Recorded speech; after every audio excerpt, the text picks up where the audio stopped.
ಊರಿನ ಹುಣಸೆ ಹುಳಿ ತಂದದ್ದು ಇದರಲ್ಲಿ 2 kg ಉಂಟು. ಅದನ್ನೀಗ ಕ್ಲೀನ್ ಮಾಡೋದು ನಿಮಗೆ ತೋರಿಸ್ತೀನಿ. ಮತ್ತೆ ಅದು ಬೀಜ ಎಲ್ಲ ಇದ್ರೆ ಹುಣಸೆ ಹುಳಿ ಬೇಗ ಹಾಳಾಗ್ತದೆ. 1 ವರ್ಷ ಸ್ಟೋರ್ ಮಾಡ್ದಂತ ತೋರಿಸ್ತೇನೆ. ಈ ರೀತಿ ತೊಟ್ಟೆಯಲ್ಲಿ ಉಂಟು. ಇದರಲ್ಲಿ ಬೀಜ ಎಲ್ಲ ಜಾಸ್ತಿ ಇರುವುದಿಲ್ಲ, ಅಂದರೆ ಸ್ವಲ್ಪ ರೇಟ್ ಜಾಸ್ತಿ ಇದಕ್ಕೆ ಊರಿದ್ದೆಲ್ಲ. ಹಾಗೆ ನೋಡಿ, ಈ ಪಾತ್ರೆಗೆ ಹಾಕುವ. ನೋಡಿ ಈ ರೀತಿ ಉಂಟು. ನೋಡಿ ಎಷ್ಟು ಇದು ಬಿಳಿ ಉಂಟು. ನೋಡಿ ಅದೇ ಕಪ್ಪಾಗ್ತದೆ. 1 ವರ್ಷ ಕಳೆದ ಮೇಲೆ ಇದು ಕೂಡ ಕಪ್ಪಾಗ್ತದೆ, ಜಾಸ್ತಿ ಕಪ್ಪಾಗೋದಿಲ್ಲ. ನೋಡಿ ಈ ರೀತಿ ಉಂಟು. ನಾವು ಮಾರ್ಕೆಟಿನಿಂದ ತಂದರೆ ಅದರಲ್ಲಿ ಬೀಜ ಎಲ್ಲ ಇರ್ತದೆ. ಅದರಲ್ಲಿ ಬೀಜ ಎಲ್ಲ ಇಲ್ಲ ನೋಡಿ, ಕಾಣ್ತದ? ಇಲ್ಲ, ಜಾಸ್ತಿ ಕಸ ಎಲ್ಲ ಇರ್ತದೆ. ನಾವು ಮಾರ್ಕೆಟಿಂದ ತಂದರೆ ಅದರಲ್ಲಿ ಕಸ ಎಲ್ಲ ತುಂಬ ಇರ್ತದೆ. ನಾನು ತೋರಿಸ್ತೇನೆ, ನಾನು ತಂದೇನೆ ಸ್ವಲ್ಪ ಮಾರ್ಕೆಟಿಂದ ಕೂಡ. ಇಲ್ಲದ ಬೀಜ ಎಲ್ಲ ಕೆಲವೊಂದರಲ್ಲಿ ಇರ್ತದೆ ನೋಡಿ. ಇಲ್ಲಿ ಈ ರೀತಿ ಬೀಜ ಇರ್ತದೆ. ಇದರಲ್ಲಿ ಬೀಜ ಇಲ್ಲ ಜಾಸ್ತಿ. ಈ ಬೀಜವನ್ನು ಮಾತ್ರ ಇದೆ, ಹುಡುಕಿ ತೆಗಿಬೇಕು, ಇಲ್ಲದ್ರೆ ಹಾಳಾಗ್ತದೆ.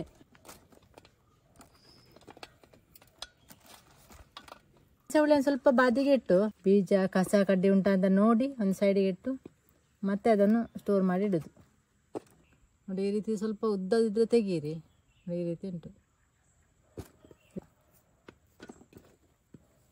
ನೀವು ನೋಡಬೇಕು, ಒತ್ತಿ ಒತ್ತಿ ನೋಡಬೇಕು, ಯಾಕಂದರೆ ಬೀಜ ಎಲ್ಲ ಇರ್ತದೆ.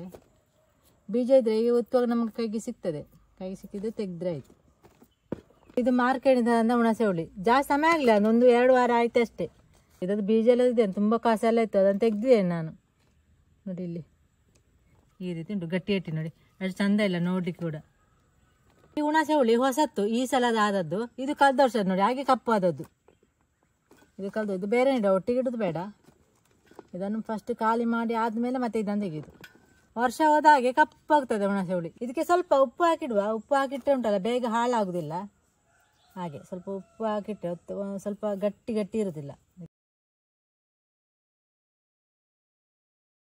ಜಾಸ್ತಿ ಹುಣಸೆ ಹುಳಿ ಉಪ್ಪು ಹಾಕೋದು ಬೇಡ, ಸ್ವಲ್ಪ ಸಾಕು. ಮತ್ತೆ ಜಾಸ್ತಿ ಉಪ್ಪು ಹಾಕಿದೆ ನಾಲ್ದು ಪದಾರ್ಥ ಮಾಡುವಾಗ ಉಪ್ಪು ಜಾಸ್ತಿ ಆಗ್ತದೆ. ಉಪ್ಪು ಪದಾರ್ಥಕ್ಕೆ ಕೂಡ ಈ ಹುಣಸೆ ಹುಳಿದು ಸೇರಿದರೆ ಈ ರೀತಿ ಮಿಕ್ಸ್ ಮಾಡಬೇಕು, ಉಪ್ಪು ಹಾಕಿ ಚಂದ ಮಾಡಿ. ಮತ್ತು ಉಂಡೆ ಕಟ್ಟಿ ಇಟ್ಟರೆ ನಿಮಗೆ ಹಾಳಾಗೋದಿಲ್ಲ. ನೀವು ಉಪ್ಪು ಹಾಕಿದ ನಂತರ ಚಂದ ಮಾಡಿ ಮಿಕ್ಸ್ ಮಾಡಿದ ನಂತರ ಮತ್ತೆ ಈಗ ಉಂಡೆ ಮಾಡಿ ಇಟ್ಟರೆ ಆಯಿತು. 1 ವರ್ಷ ನಿಮಗೆ ಕಪ್ಪಾಗೋದಿಲ್ಲ ಈ ಹುಣಸೆ ಹುಳಿ. ಈಗ ಉಂಡೆ ಮಾಡಿ ಇಟ್ಟರೆ ಉಪ್ಪು ಹಾಕಿ ಮತ್ತೆ ಕಪ್ಪಾಗ್ತದೆ ಸ್ವಲ್ಪ. ನೋಡಿ ಈ ರೀತಿ ಸ್ವಲ್ಪ ಚಿಕ್ಕದು ಕೂಡ ಉಂಡೆ ಮಾಡ್ಬೋದು. ಉಂಡೆ ಮಾಡಿದ ನಮಗೆ ಬೇಕಾದಾಗೆ ಒಂದು ಡಬ್ಬದಲ್ಲಿ ಹಾಕಿಟ್ರೆ ಬೇಕಾದಾಗೆ ಒಂದೊಂದು ತೆಗೆದ್ರೆ ಆಯಿತು.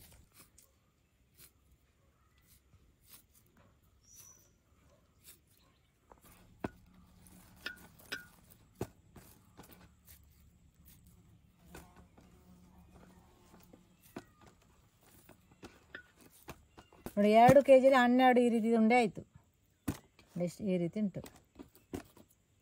ಒಂದು ಕುಪ್ಪಿಡ್ದು ಬರಣಿ ನೋಡಿ, ಇದೆಲ್ಲ ತುಂಬಿಸಿಡುವ. ಇದು ಜಾಸ್ತಿ ಹಿಡಿಯೋದಿಲ್ಲ, ಚಿಕ್ಕದಲ್ಲ ಇದು. ಇನ್ನೊಂದರಲ್ಲಿ ಹಾಕುವ ಅಷ್ಟೇ.